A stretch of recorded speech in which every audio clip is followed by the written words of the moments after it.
Good evening, everyone. I'm Kate Baldwin in for Aaron Burnett. Welcome to a special edition of Out Front tonight.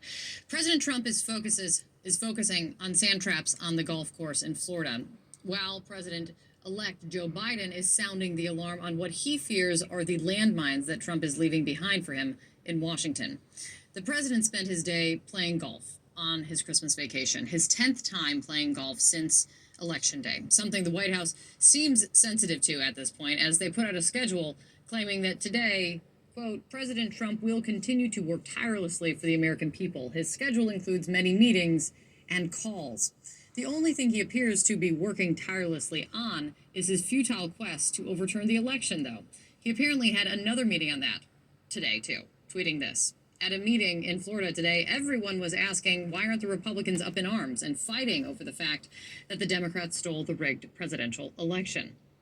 They're not up in arms because they understand something that the president still does not accept, that the election was not stolen. He lost fair and square, but he, of course, is refusing still to accept it, even complaining recently that his loyal vice president, Mike Pence, isn't doing enough to help him overturn the election. Perhaps that is because there is nothing that Mike Pence can actually do.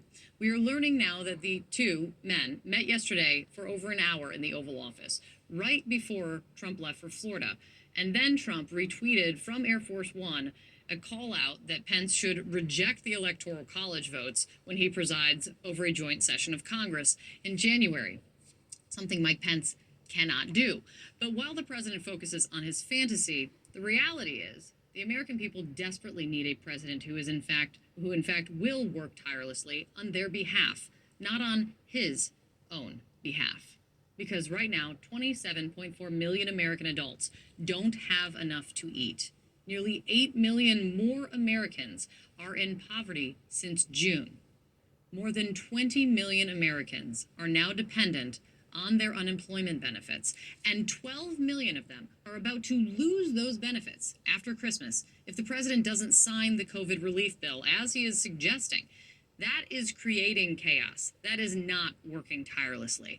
And President-elect Joe Biden will soon be facing, clearly, a mess to clean up.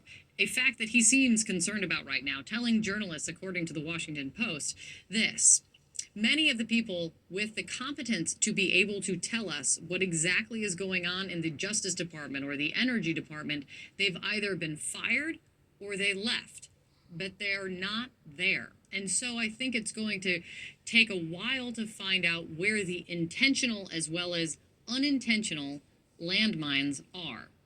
They seem more and more intentional by the day. Jessica Dean is out front in Wilmington, Delaware, covering President-elect Joe Biden. Jeremy Diamond is out front near the President's Mar-a-Lago